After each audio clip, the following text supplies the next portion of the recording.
This is the Daily Saints Pod with Zach and Greg.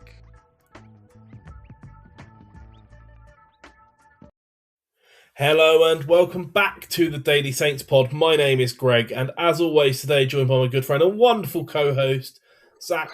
And mate, you said coming into this game that even a point would feel like a bonus. So how good are you feeling on the back of that? Mate, I'm feeling tip-top. Like, I've seen so many people rattled on social media by little old Southampton beating them. Yeah, no, over the moon. I didn't expect us to do as well as we did, and I expected it was going to be a lot harder without Leo. We kind of knew Leo was going to be out, even though it wasn't really confirmed, because I don't think we had a. We don't remember we'd recorded before any sort of level of pre-match presser, right?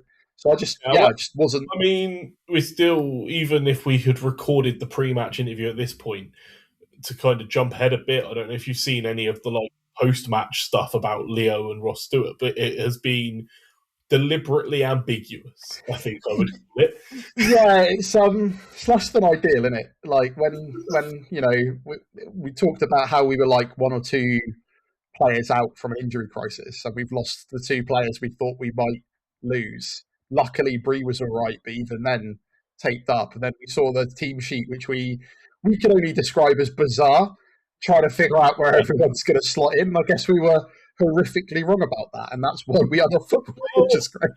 Right, that's the fascinating thing, right? Is that it was very clear that we set out to unsettle and dislodge Coventry from their sort of standard comfort zone, and the crazy thing was that our manager made changes to the team to play against the team we were playing against, and effectively made tactical changes and won, mate.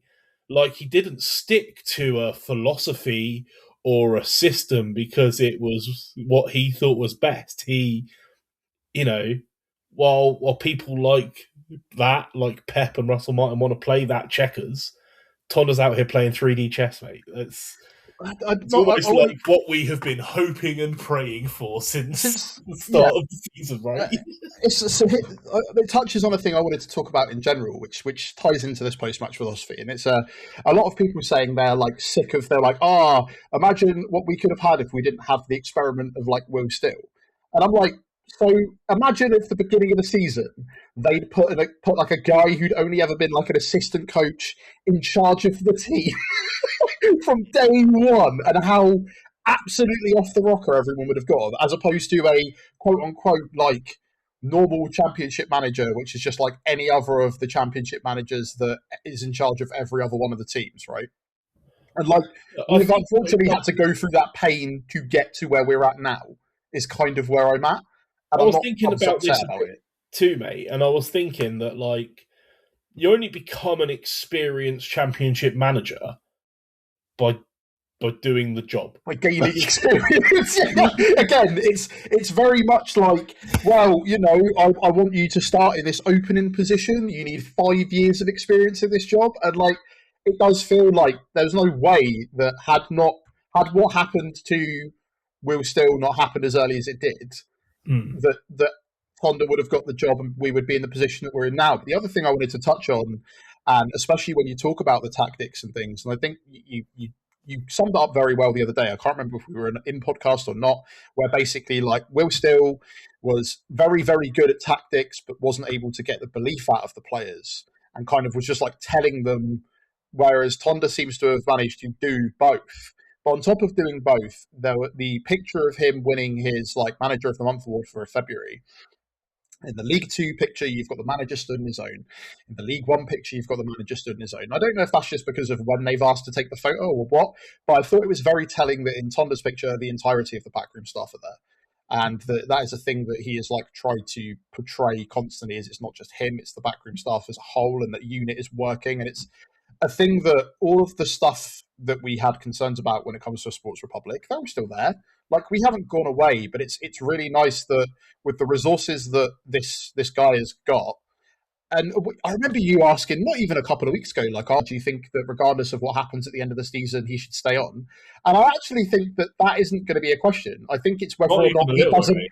whether or not he gets picked up by Can another we, team. Like, can we keep hold of him? Yeah, yeah, no, I can mean, we actually keep hold of him? And, goes it to might show be, how you know, impressive a job he's doing. yeah, and I think that's where I'm at. And I think today was a perfect, yesterday, sorry, was a perfect example of like how far he's come, how far we've come, and like I guess would we have taken 3 points at West Brom and a point at Coventry? Would that have been preferable? I guess like that's what we'd have expected. You're right. Am I happy with the way it's turned out? Yeah. You're right. When you step back and look at the bigger picture and look at these 3 games in principle, if you say at the start of it, 4 points and a cup quarter final, you're like, yeah, okay, great, good week, love that. Still Yeah. unbeaten, great. If you'd said beat West Brom, draw against Coventry and Fulham, the vibes in the middle of the week and the vibes after that West Brom game would have been significantly better. And like, yeah, it doesn't excuse the fact that the West Brom performance was a bad performance. I didn't know if they'd have it in them to turn around and pull it out of the bag for this game. And it's a thing we constantly keep underestimating them. And then they will do things like have an absolute stinker at West Brom and then do what they did at Coventry yesterday. And it's nuts. It's just so good, though. We just struggle against that kind of play where teams come to us to make it difficult and are much better at making it difficult for oppositions. And right. We are beating Arsenal. That's what I'm hearing. That's a puzzle that we can solve as we go. But look, mate, let's not jump ahead too far. Let's sort of wind it all the way back to the beginning. I was saying to you before the show, for all of the many criticisms I have of Sky and its coverage, and we will get to that. I was busy for the game time yesterday. I was forcibly shopping, as is my prerogative as a family man. So obviously keeping on top of the scores, but I was able to record it and watch it back. And it turns out when you watch the game back without the angst or the stress of knowing the result, you can just enjoy it in all of its glory, knowing that we've won and take some good notes and make some interesting observations. So going back to the lineup, obviously no Leo, no Stewart, and the only comms we got was an interview with Tonda before the match at Sky. And they were like, oh, no Leo and Stewart in the squad. Have you got a fitness update on them? He's like, yeah, we'll know more about them in the week. It's like, oh, are they definitely ruled out for Wednesday? And he's like, yeah, I'll pick the players that I've got available. And like very deliberately ignored the Sky to the point that it came back to David Pratt, and he's like, what I love about Tonda Record is he will only ever tell you exactly what he wants to tell you, and no regardless of how much you dig. So I really enjoyed that. Agreed. But you're right, we were a bit shocked by the lineup, and we talked before the game about what are we doing here. Are we like just moving players out of positions? Are we playing Azaz on the left and Matchday on the right? That doesn't really seem like it would suit either of them or their core strengths. And then you said that BBC had it where you used a load of Football Manager acronyms. Right, attacking midfielder like centre, attacking midfielder left, and attacking midfielder right. Yeah, so AMR right, AML, AMC, and you're like, okay, so they put them, and like the problem is that notoriously the BBC are really bad at ever predicting a way a formation is, and I think it's because they've just got like the 3 or 4 graphics they have for team lineups, and they just stick to it. I think that's perfectly reasonable with how fluid lineups are at the moment. Yeah, agreed. Especially within our position being actually the way BBC have it. I don't know if it's how they had it at the time. The way they have it now is exactly how it was off the ball anyway, and that was Bragg in that sort of number 6 sweepy position between the back line and the other midfield. And then 4 kind of more forward midfielders with Azaz and Matchday wider, but not like wingers, right? Like they still took the ball on the wing sometimes, but they weren't playing particularly wide. They were dropping in deep, and there was kind of rotation and But yeah, Tonda came out after the game and said that it was just to disrupt the midfield because they needed that extra body in there to stop the sort of midfield three of Coventry absolutely running over us. And that's exactly what it did. It disrupted them and threw them off. It was interesting to see Azaz and Matsky both kind of grow into those roles. They really enjoyed having the freedom of whether they were inside, outside, and it just gave the defenders a headache because they had absolutely no idea. Are they going wide? Are they coming inside? And in the first 30 seconds, we created a chance where Larin got through on goal. And he, unfortunately, I think was offside. Off by like a little bit. Yeah, but it immediately set the intent that we're a threat and we're here to play and we're going to make this difficult and we're not just going to roll over and let you win. Especially if their prep has been for the way that we've lined up for XYZ amount of times, right? Like, as much as you said, like, oh, it's a very bunch of tactical changes. I think part of it has been probably forced by personnel changes, but part of that is also like they would have prepared for what they've seen of us so far this season, and we come out with almost a completely like different way of playing, and it's just, and the players just went with it. That was so nice. That was another thing that was really nice about it. You're right. Is they actually grew into those positions over time. It was just a wonderful game to see. But it was like that they'd been allowed to have this freedom and grow into those positions of their own choosing, right? As well as the kind of system that we'd set up to play. It was allowing them to play to their strengths of the game based on their judgment rather than you always have to stay wide all the time because we need a cross. Like, it just wasn't that. I've written Larin should have at least hit the target from the first corner, which he put wide, which was a bit of the story of the half, to be honest. I wrote that Bree was notably playing with a massive head bandage, but I did notice in the second half that he had taken it off. So I don't really know what to make of that, to be honest. As somebody that used to sleep with sleep masks quite a lot, because I used to one of those types of people, they get really annoying. And I imagine that when you've got a bandage on like that on, when you're like trying to do something and trying to play, it must be frustrating. It's got to be like, if not impair your vision, just the compression has got to be annoying. So, but yeah, it was. I was not gonna lie, surprised to see him playing and starting because I didn't know how bad that head injury was, whether it was superficial or what. Because again, like the information that's come out of Tonda is like, we sure have a team. That includes injury reports and fitness reports and that kind of stuff. And unless there's something I missed, which I may well have. But yeah, it was surprising to see him play and play as well as he did. But I think that we've learned to expect that from James Bree at this point, right? Yeah, he steps up and it's great. And it's a good job because, he's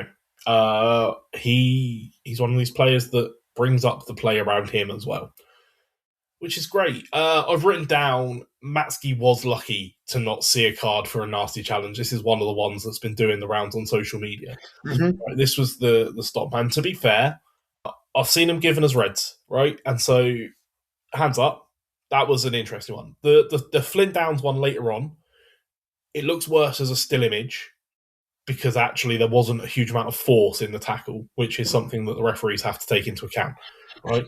So, it was probably still maybe a yellow, which it didn't even get given. But yeah, so I wrote down that he was very lucky to get away with that one. It was only 11 minutes into the game as well, which is, it's kind of setting a tone for the referee letting stuff go, which might become prevalent later.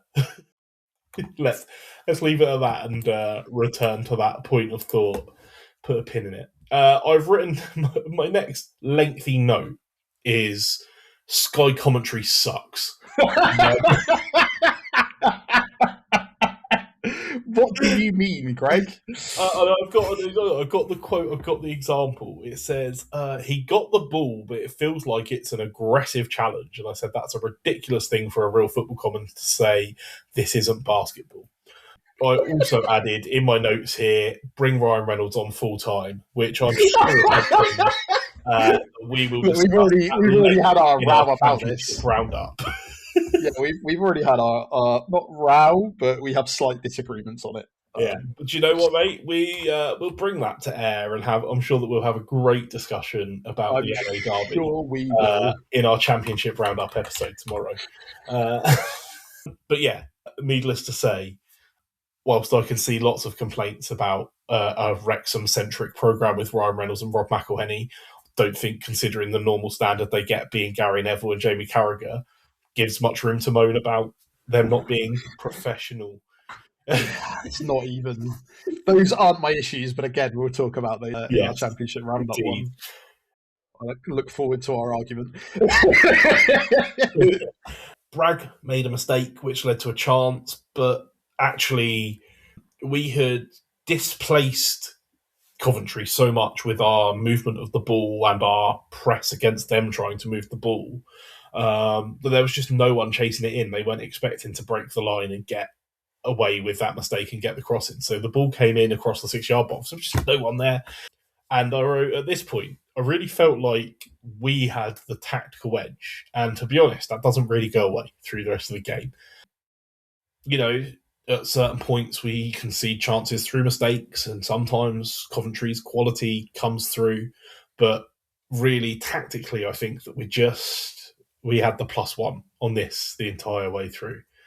Laren got put through on goal again, all on his own against 2 defenders and a keeper, which is obviously a pretty difficult position to be in. But I feel like he could have at least shot. But he kind of tries to cut inside and ends up getting bundled off the ball instead of getting the shot away. You can see where the compilations of him missing chances have come from, but also you could have done exactly the same with Adam Armstrong, and at one point he was the top goal scorer in the championship. So I'm not really as bothered. I still think he's brought more to the table than not, right? Like he has basically won us points on his own. Do I wish that, a couple of more of them on target? Yeah. It's fine, so long as other players score. The fact that he's made it into that position and fought off 2 defenders and got to the point where he could nearly shoot was arguably the most impressive part, because it was just pure muscle and pure strength. And also the fact that he is having to be marked by 2 defenders shows exactly what he brings to the table, right? Like it doesn't matter that he isn't going to be the most, like he's not going to have a 100% shot to goal ratio, right? But it doesn't matter that he's the most prolific because he brings other stuff. There are other qualities we actually see in him, and that he's been able to put into the game that help us out more. And just in general, in this game in particular, the whole team really upped their level of physicality, and that is an environment that he just absolutely thrives in. He was just having the time of his life, wrestling them off. And then there are some points later where, I'll get to it, but there were some questionable decisions based off of that and how physically involved he was getting. But then I've written down, Coventry fans are moaning at the ref a lot for perfectly reasonable decisions, which is ridiculous. Which I've noted shows how much we've rattled them, really. Team and fans seem upset. Then Matchday tracked back and just had a really excellent piece of play where he just dared the defender to try and go around him, stuck his foot in, stole the ball and run forward. And I'm like, I love Tom Fellows. I don't think I would ever see Tom Fellows do that. That is just an entire depth that he brings in this position that Fellows doesn't have. And it was great. I enjoyed it. It created a chance. I think the listenership are sick of my love for Matchday. Since my profile on him, I was like, man, he has a chance to be like a proper baller for us, and it's starting to come through now, and it's really, really good, and I'm really, really glad it's starting to come through. And okay, is it at the expense of Fellows dropping off a little bit? I guess so. But do I like the fact that that's the depth we have between those two, and hopefully Fellows can recapture that form, and then you've really got a battle between two players that in a position that we've not really had, I guess, the strongest in recent memory. It's always been sort of having a swap in and out, or it's not been obviously with Leo on the left. It's like that's our like bang on, and then we've kind of struggled with, okay, well, who do we replace him with? And we had that like little spell of it being Robinson, and then obviously now Adozzi's come back. But obviously, then the tactics have changed completely. But yeah, I do, and especially considering that like that wasn't necessarily his natural position when he started with us either, but has been able to grow into it and just I generally think that like it's one of the parts of the park that I think that we are the most reinforced in, and it is nice to have multiple options, right? When it was something that we didn't look like we would have early on in the season. It's just a shame that there are other areas of the park where we might struggle now. Or all of a sudden we might start seeing some under 21s start coming through. Yeah.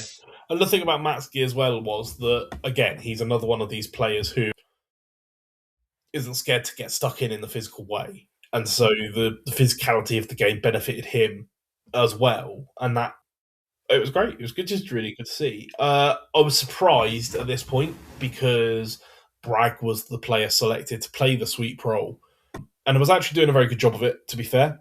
But if you were thinking, or if I were thinking about it before the game, and sort of guessing how it was going to line up, I think I did say 4-1-4-1 in our text, but I would have had Flynn as the sort of sweep. Do you reckon that's because of the fact that he cannot pick up a yellow? Right? Possibly. I mean, Tonda came out after the match and said it was because Flynn brings things to the table that Bragg doesn't. His ability to ping a one-touch pass off and sort of some of the other stuff. But look, I'm not knocking it. It worked and it was good. It was just a surprise. That's fair. But it worked. It was good. Then this was the second one that you've seen on social media, the Flynn tackle. And yeah, I've written lucky not to get a card, but it looked worse in slow motion. There wasn't a lot of force in it. I've seen them give them, seen them not. So it wasn't, I think, as egregious as social media makes out. The thing is, do you think it's just at a point where they've got, this is no huge disrespect to Coventry fans, but you get so used to winning, and then when you lose, like, you're like, you start looking at every individual thing, as opposed to, what about all of the decisions that have gone their way this season? Like, we've literally had, we've lost points due to a blatant handball that was not picked up by the referee, that has resulted in a goal, that has resulted in points being dropped. And then with VAR, it doesn't make any blind bit of difference either, because last season we've had, I will say, mate, that this referee is a referee that we've seen at St Mary's this season and did have let's say a lengthy chat about on the podcast when he refereed us at St Mary's. So, and I've got some other thoughts on him later on in the match, but at this point, I felt like it. Yeah, I don't know. I just think it brings an extra level of scrutiny when you go on a unbeaten run for so long. You feel like the world is at your feet, and again, like, not to disrespect or tar an entire fan base with one brush, but you did have that guy. You probably didn't see it, but it was doing the round on Twitter with the guy being like, just put the points in the bag and move on, bro. And then he got absolutely demolished by everyone replying to him like, well, that turned out well for you. We've had people try and mug us off, saying it's going to be like, it's going to be a walk over this, that, and the other, and it's like, well, it didn't turn out too great. And I do think that when you suddenly lose like that, you don't expect it. You will start to look to everything and be like, and then I think the extra sort of scrutiny has been put on by, I think it was Second Tier podcast, put out the still images where they were like, oh, see, look how bad this is, and it kind of builds the whole thing up to be bigger than maybe it wants to be. You're right, it probably. But for every decision like that has gone our way, there's been decisions that have gone against us this season, and vice versa for Coventry. And to be fair, part of the reason the fans, especially the fans in the stadium, were getting their back up was just because of how out of our way we had gone to make it uncomfortable for them and for the team. Right, we had set out to rattle them, but presumably in a response to Frank Lampard's fist pumps earlier in season. I don't know. Hate to speculate, but you've got to say that there was definitely a high motivation to it. It was upsetting to me how many. Obviously, they were getting plenty of crosses in, even with us sort of unsettling them. It was upsetting to me how many of those crosses they were first to in our box, and if they could head the ball at the goal or anywhere at the goal that wasn't the keeper, they'd have been 5 goals up by half time. To be fair, it's got to be said, but they didn't, and they weren't. And, it was what it was. The referee at that point managed to miss Larin getting poked in the eye, which was ridiculous. Yeah, I saw that back. And it was, right, fine. Referees miss stuff in games. This referee was not having a particularly good game, and I'll touch on that later. But never in the history of the team do I think I have seen a player get fouled so frequently and never win a free kick. Like, every single time Larin is on the ball, he is being wrestled, he's being poked, kicked, and he just never seems to get anything. It's crazy. Then, right, Daniel Peretz. What man? What a player? What a goalkeeper? Right?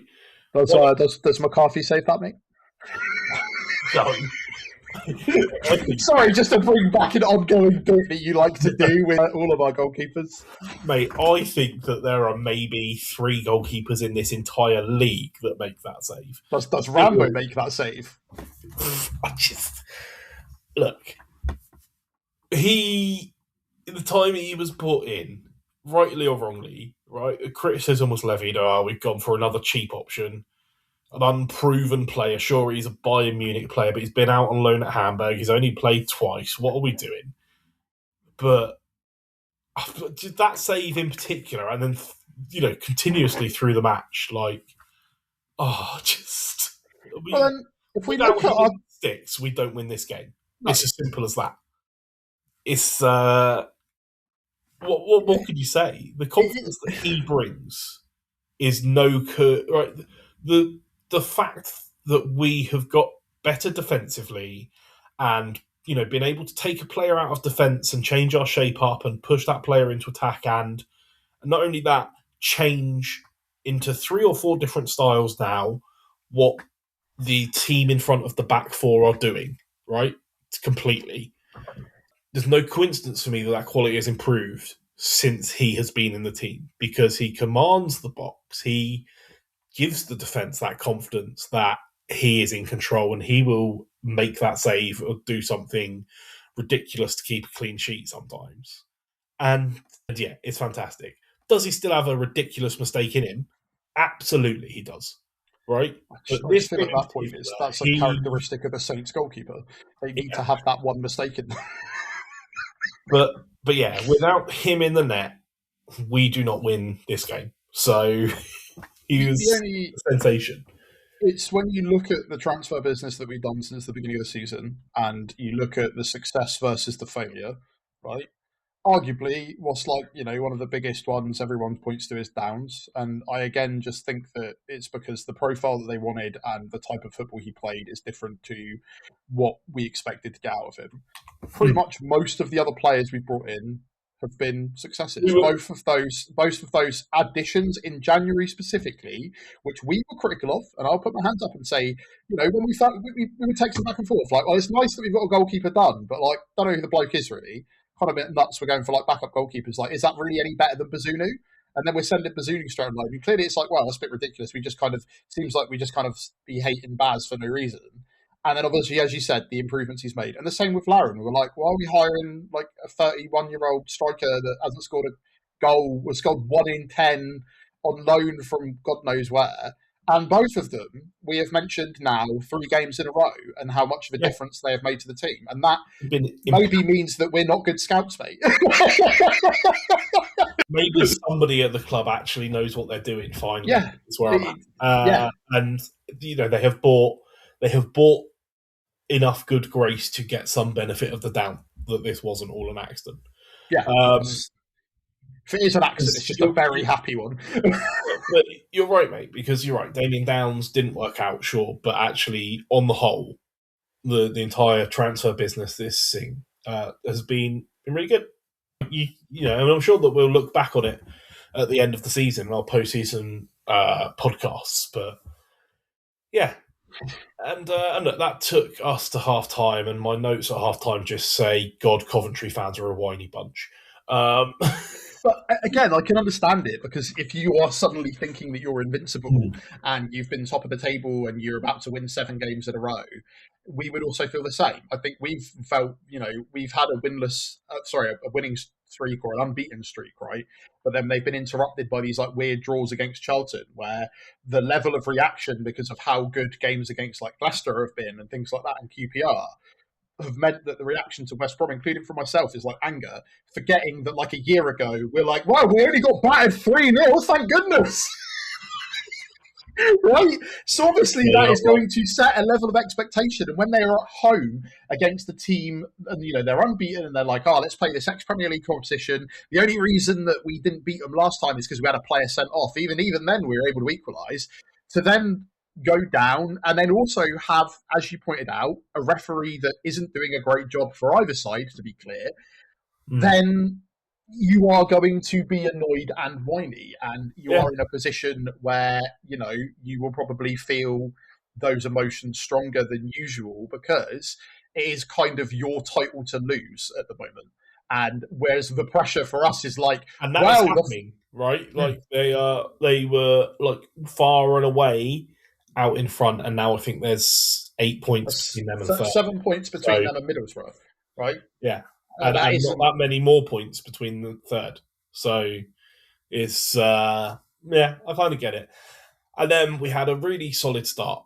And to be fair, right, at half time, I'm sat at home, I'm thinking, or I'm still shopping, to be clear. It was a horrible day. Don't worry about it.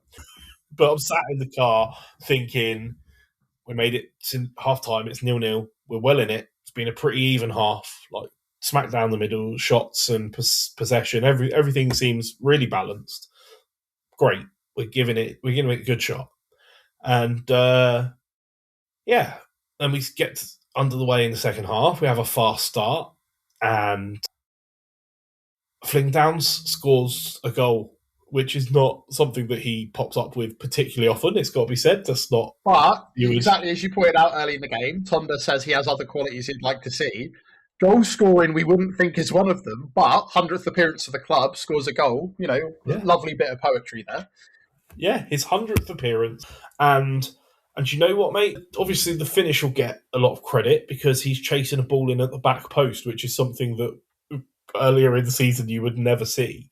But actually, for me, it's the fact that he starts the play of the goal as well, in the middle of the park. He does a bit of footwork that sends the midfielder out, creates the space, passes the ball off. 4 passes later, genuinely 4 passes. It goes out wide, a little bit further out wide again, crossed into Larin. Larin gets a tap on it. Keeper saves it, pushes it onto the post, and bang, there's Flynn with the outside of his boot.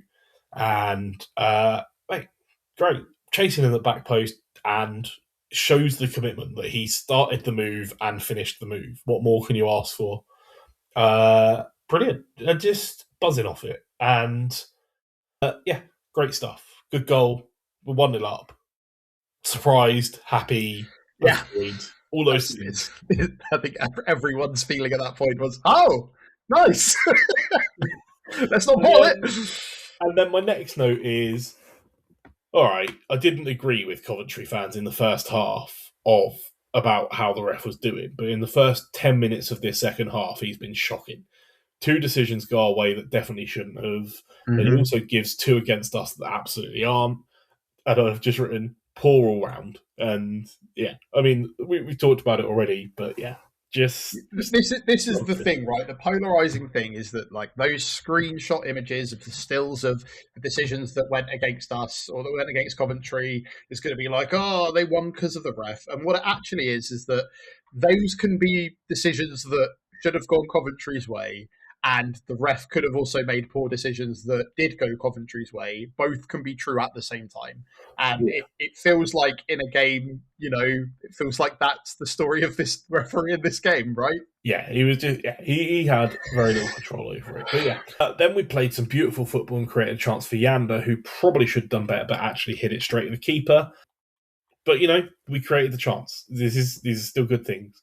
At this point, I am furious with Sky, and all I have written is, what's new? These commentators want Coventry to win so bad it's painful. It was just brilliant. It's blatant. The problem is it's just one of those things where it's like you're talking about with Ryan Reynolds and Rob Mack, right? And the fact that there was an option to listen to it without their commentary, but it is always going to be horrifically biased commentary, and we're used to kind of that kind of thing, and the narratives and the stories and the who people want people to win, etc., is always going to come into it. I think it is difficult. I think that you should just get to a point where every game has two sets of commentators, one supporting one side, one supporting the other side, and then everyone can not whinge about it. Yeah. Rather than having people that clearly hate one side and don't another. Yeah, but these it was blatant. It was painful. It was fine. Whatever. I turned the volume down at that point and moved on with my life. Yander then makes a brilliant interception and should probably do better at taking it around the keeper. But to be fair, the keeper is very quick off his marks, makes himself huge, jumps in out of his area, considering the criticism he's had though, he had an alright game, and we're not talking about him in a horrifically negative light or even really a negative light. I think every player on the pitch was excellent and did their role. Just nitpicking little things where I think, maybe you could have done better, but also if I'm in that position, the ball's gone out for a throw-in already, right? So you are right. It is. And then my next observation was about Manning, and I've gone for all of the criticism we have for Manning quite frequently. Something we don't often talk about, but see a lot, is his ability to bring a ball down under control and then immediately hit stride running with it. Honestly, it's sensational. I think he might have one of the best first touches in the team. It happened time and time again in this game. And I mean, particularly I was thinking about it because I talked earlier about how some of the moments where Coventry's quality nearly shone through, and I haven't written any of those moments down, obviously, because who cares? But one that sticks out in the mind was we won, and this is a Saints podcast. If you want Coventry analysis, if you want a Coventry podcast, go listen to the Second Tier podcast. They'll I'll give you all the stuff that you want. But yeah, there was one moment where I think the keeper pinged a side volley out to I think it was I'm not even going to try and say his name, but it was their midfielder who'd been playing on the right,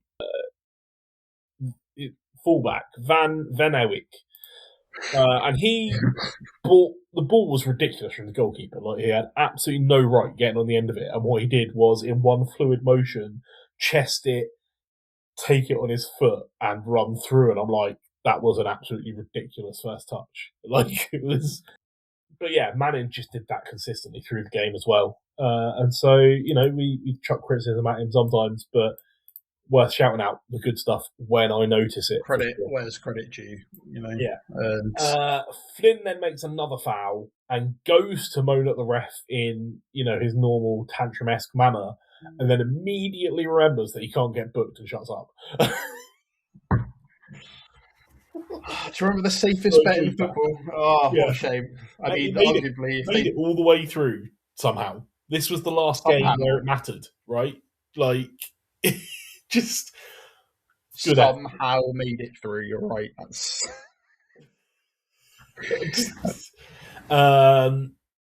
Then Azaz got wrestled to the floor in front of the linesman and got a throw-in. So, just all round, all of the referees, fine, whatever. We were really solid at this point defensively. There was a period of play where they had so much of the ball and they tried to come at us, and 3 or 4 or maybe even 5 times in this single attack, we forced them from the wing back into their own half. Just absolutely, to the point where if we were passing it around that much at the back, we would be on our team's back. But it was because we were just so organised and so solid. We just pushed it, and it was great. I don't think it's an observation I have had about the team the entire season. Then we get a close-up on Frank Lampard where he's saying that a referee's decision is a joke after one of their players has the highest foot I've ever seen, and it was pretty much like Cantona-esque karate kick. It was so I just had to note that because sure. Another foul where Flynn goes to argue. He was more luck than judgment dodging this booking. It's got to be said. Across the game, 3 or 4 times, maybe should have had a yellow. Then I've only got 5 notes left in the entire game, which is crazy because we're only about 60 minutes in at this point. But it's commentary are so rattling. Mate, it's fine. We're 40 minutes into the podcast. It turns out you writing something like 54 notes or whatever really extends the runtime when there's also a conversational partner. Yeah, Coventry were rattled. That was not new, but that was noticeable. They were starting to get properly frustrated with not being able to break us down and with the referee, just with everything. Then we win a corner, and I cannot tell. I have watched this goal, Zach, maybe 30 times. How it happens? Yeah, I'm also... And I cannot tell if this is the most calm finish I've ever seen, or if Matchday had absolutely no idea that it hit him. And, I don't know, mate. What do you think? He opens his foot out, right, in a way that before the ball comes to him, he opens his foot out in a way that looks like he is trying to guide the ball towards the net. Yeah, that it just sort of hit and went in. So maybe the intention is there. He didn't realise the execution would take place, so it's a good goal. Yeah, like it was both intentional and an accident somehow. He's talked about wanting to increase the amount of goals he's scoring. He did that. I don't think it really matters. We've been through this before. The amount of crappy goals we've seen this season anyway, I'm fine if one sort of looks like it wasn't intentional but ended up being good and went in. I didn't expect us to go up 2-0. I'm going to give him the benefit of the doubt and assume that it was calm, collected, measured, and he knew exactly what he was doing. Because I've got no proof to the contrary, but boy, it does look like it bounced off his foot. But we take it. Like, you're right, we take it whatever way it bounces in. My next note is, that's never a penalty in a million years. Sure, there was a bit of contact, but it was minimal. And, I don't know, like a sniper shot the Coventry player, I think, as well. About 3 seconds between the very minimal contact and the over-enthusiastic dive. Also, it completely irrelevant in the scheme of things, but there was clear encroachment from a Coventry player on the penalty, so it should have been retaken. But also, just doesn't matter in the slightest anymore. We won. There's no point moaning about it. It is what it is. Then Peretz is just solid, makes another big save. It gets scrappy with less than a minute of stoppage time left. But that was it. The 7 minutes added on, 99 is what we got to, right? So there was obviously a penalty in between then. Yeah, there was a penalty in it. You know, if it was Saints chasing the lead, it'd have, even with a penalty and 3 minutes of celebration stoppage in the middle, would have blown the whistle dead on 97. But that doesn't matter either. It is what it is. But look, we did an excellent job of keeping Coventry as quiet as I think we could have expected them to. They still had chances. They still had did, and that was Frank Lampard's big criticism, right? Like, he was like, we should have really, we had 4 or 5 big chances. It's like, okay, so then if you had 4 or 5 big chances that you missed, like, on a statistical basis, we shouldn't lose that game. And this is exactly where the motto of one of the mottos of this podcast comes into play, which is, well, Poper, but was played of grass. And sometimes those big chances don't pay off. We spent the entirety of the early season under Will Steele having the highest XG of the league for 12 games. And do you know what? It meant nothing. We didn't score any of those goals, right? We had loads of big chances in the Premier League and we didn't score any of them. So it doesn't really matter. And again, it was the fact that we clearly came in with a plan, we executed that plan, and it resulted in a victory. Was the ref not great? Yeah, but not just for Coventry. It's not like he was just bad for them. He was just bad. Like these things can, again, all of this can be true in a vacuum, but I think it is frustrating for league leaders who are about to go 7 wins in a row, who probably, again, had an X level of expectation that at home they don't really lose. It was only Ipswich that's beaten them beforehand. To lose to us in the manner that they did with a bit of a crap referee and not taking their chances is going to be frustrating. Simple as that. But we executed the game plan really well.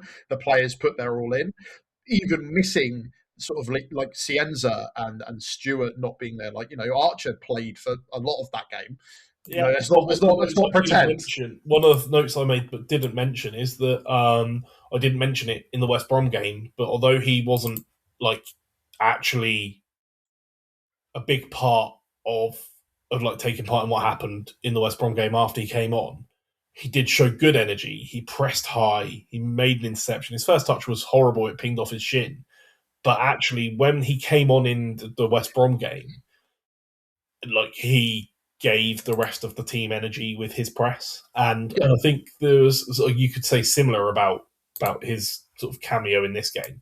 It wasn't effective, but it did, it upped the energy levels, and it wasn't as bad as it could have been. So yeah, it's just one of those things, right? Good plays all round. For me, man of the match was Daniel Peretz. 100%. Just Saints tweeting after the match, in case you missed it, by the way, we only paid less than £500,000. Cheaper than Brie. Also have an 8 million option to buy at the end of the season. So, like... Yeah, exactly. So that was it, mate. Tonda played 3D chess against Frank Lampard's Checkers and beats, what's the manager of the month curse? Anyone know? Like, it's just great. Like, what more can you ask for? A solid team performance. Just 3 bonus points, right? We said coming into this game that if we get a point, it's a bonus. Well, again, what we would have taken out of this week is I would have taken 4 points happily, because if the expectation was we beat West Brom, and I would have loved the draw against Coventry, but I could have also see us losing, and if we lost, that was not the end of the world. Didn't quite work out that way. Absolutely weird, bizarre point at West Brom, to be honest, and probably undeserved, but then absolutely deserved win on Saturday. And if it means that, in either way, regardless of the fact that some of this unbeaten streak has been weird draws, they've still managed to go on an unbeaten streak, which is not something at the beginning of the season. Again, we were flirting with the idea of relegation down to League One. Like, you're looking at Leicester right now and how much of a struggle their season is. That we are now basically fighting off, as Eckert said with Wrexham, like, our fate's in our own hands. And if we go up, happy days. We get to the playoffs, happy days. If we don't, I still think that, like, the latter half of this season has been significantly better, significantly more enjoyable, and growing into something. The big test will be whether or not we do go up, or if we even get to the playoffs, and if we get to summer, what happens to the team. But I have every faith that regardless of the players that end up going, we currently have a manager that might be able to just make things work, and that's if he stays with us, because I wouldn't be surprised if he gets picked. It's telling, because you talked earlier, to sort of close the loop, right, on the episode. You talked at the start of the episode about how you never saw anything like this from Will Steele, and that the difference is the buy-in and the belief that he's clearly been able to impart. And I don't know if you saw Flynn's post-match press conference. Yes, called him a genius. Yeah. The boss is the boss for a reason. He's a genius. He knows what he's doing. So just listen, to be honest. I've done that since he came in, and I'm really enjoying my football. So what that says about what happened before he came in, let's let bygones be bygones. And also on top of that, people talk about sort of Will Still being young and inexperienced, and like, mate, Tonda's younger than both me and you. Like, that's when you start when you like, it's like that weird thing in your 20s when you start to realise you're older than the players, and that's a bit weird. But when you're starting to get older than the managers, then there's something something about that in your brain switches a little bit, and then I guess you just get used to it. But yeah, I think that okay, was it accidental from Sports Republic? Yeah, maybe. Does it matter? Not really. No. I'm happy with where we're at, and I'm happy with watching the football we get to watch. So it's great. And look, now we come into busy running, right? We've won 12, or we're 12 games unbeaten in all competitions. We've got 9 league games left, and because of the ridiculous schedule that we have endured time and time again, right? Because I think that of all of the game periods where we had 3 games in 7 days, I think in all of them we've had 2 away games. But what that means is that we've got 9 league games left and 6 of them are at home. So, Yes. I mean, that's a good position to be in, right? Everyone's going to have this congested fixture schedule. Everyone's going to be playing and then playing and then playing and then playing. We now have the benefit that 75% of our, or 66% of our games, bad maths, 66% of our games are going to be at home, which, takes so much of the stress out of the travel. Obviously, we stayed up in the Midlands this week between the games to try and make that work, and it did, clearly. So, mate, just what time to be a Saints fan? Yeah, it's good. We just got to hope we carry it on against Norwich, because Norwich are on a bit of good run of form. They lost in their FA Cup to Leeds, but other than that, they've had a bit of a turnaround since their beginning of the season. So we just got to hope we can do our best against them, especially considering who knows what conglomeration of players we're going to have and how they're playing. But I have a bit more faith in them than I used to, put it that way. Absolutely. Well, I'll tell you what, mate, we have got a whole episode to speculate that coming up on Wednesday. Woo! A whole day to cover a championship roundup between now and then. Can you believe it?